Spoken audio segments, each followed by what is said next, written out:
The next part of the process of building out the website is to add some Bootstrap files. Now I'm going to be using the Bootstrap 4, although Bootstrap 5 is the latest version. As the time of recording this video is version 5.1 to be specific. Now, because I'm using 4.6, you're probably asking why. And the reason being is I'm more familiar with version Bootstrap 4 than I am with version 5.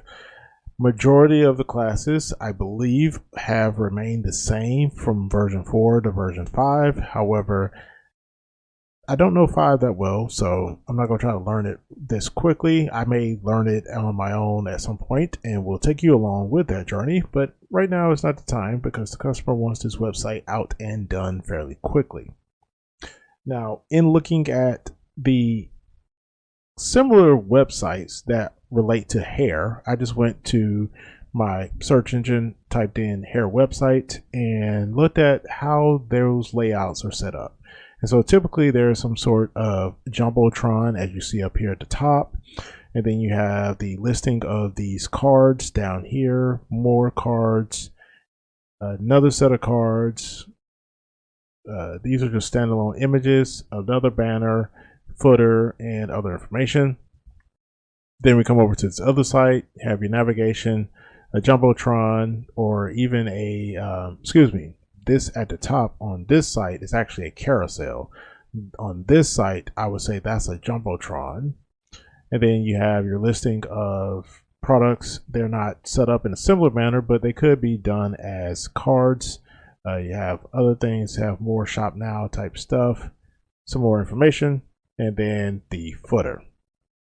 Now what the customer asked for is a single page website. So what I'm going to do in this video is actually just set up Bootstrap, and then after that we'll go through with actually getting things extracted and so forth. All right, so I have the Bootstrap.4.6.2 files downloaded. So if we come back up here, go up one more level. All right, so I need to extract those contents. So I'm not going to have you watch while that happens. So we'll pause and come right back. Those files have been extracted to this directory here. I'm not going to commit this, and to make sure that I do not commit this, I'm going to add an exclusion to the get ignore file that says bootstrap star, and if I save, all of that should go gray, and it does. All right, so I'm going to take the carousel, or do I want to take the jumbotron? I'm not sure if the customer have many images. So for the sake of simplicity, I think I'm going to take the jumbotron and copy the files out of there. And then what I'm going to do is to paste in the theme directory those two files, and then we're going to create another folder called CSS. I'm going to move the jumbotron.css to that directory. Then I'm going to open the jumbotron.css and do minify on it. And that way I get the minified version of the file. The minify is an extension of within Visual Studio. So if you don't have that, you can go download that extension and it will get things going. I'll also, actually, I'm come back to this dist folder and I'm gonna copy both the CSS and JavaScript folders out of here, and we'll paste those into the theme directory. And actually it did not like that, so let's move those up and then we delete that copy there.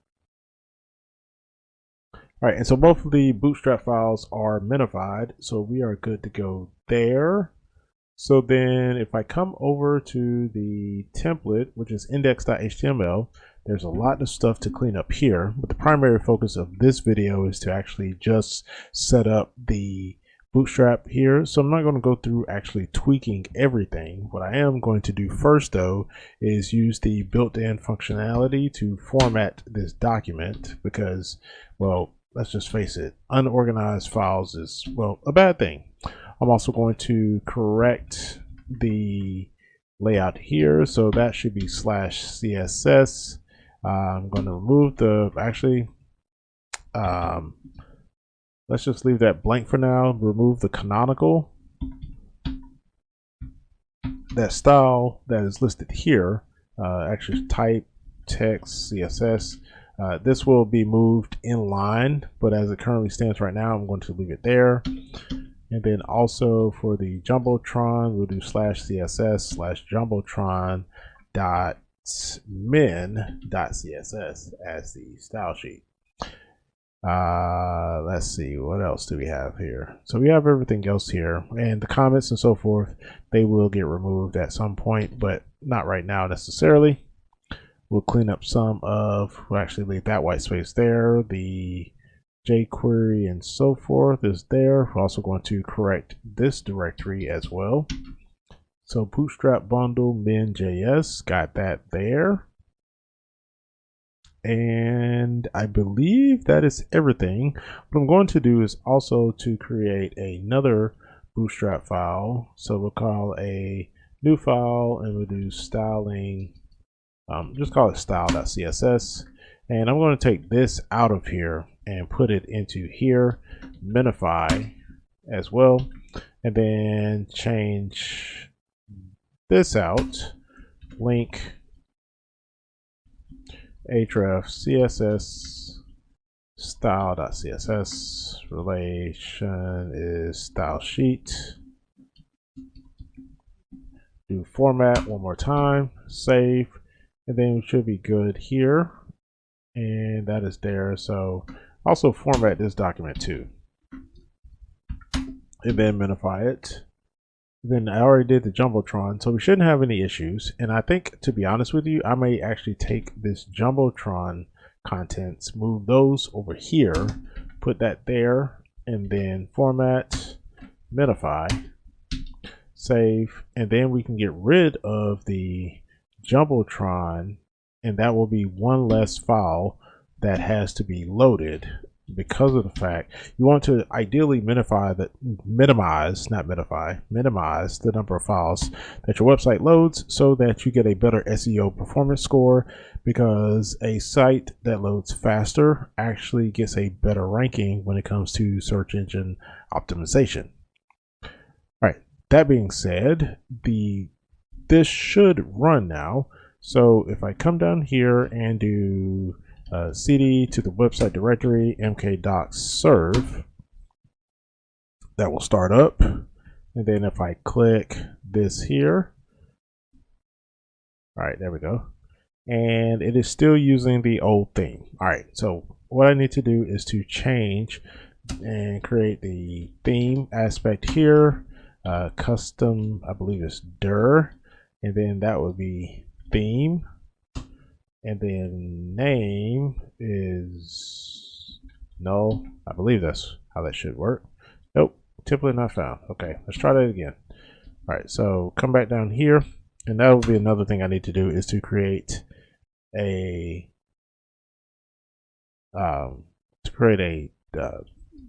task for this.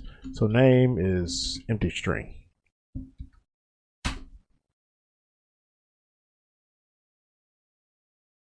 All right, so let's come back over here to the mkdocs configuration. I do not believe I had that site pulled up. Okay, so let's do that here.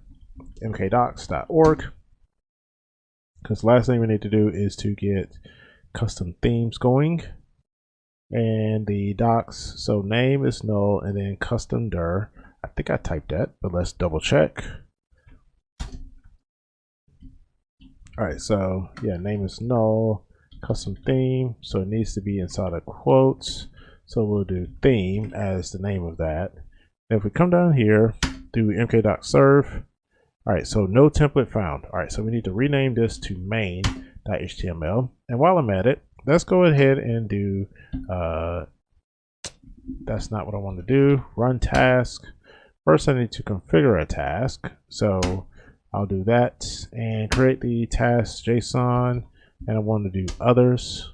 All right, so the first task that I want to do is to run locally. We'll just say local. There's a shell command, and the command is mkdocs. Put a comma here, and then args. And so the first arg will be serve, and mkdocs. And so actually this is starting from the root directory, so it needs to be website slash, and I think I need another value there. So I think it's -f, and then website slash mkdocs.yml, and then serve. All right, so now in Visual Studio Code, I can go up to task, run, and then run local, continue without scanning output. No such argument as -f. Got it. All right, so let's try this again down here in the terminal window to make sure we get this right. So mkdocs -f, mkdocs serve -f website mkdocs.yml. Actually, it'll be -f. Hold on. I think I have the order wrong. So let's move that there, put a comma after this one, and that. Now let's see if that will work.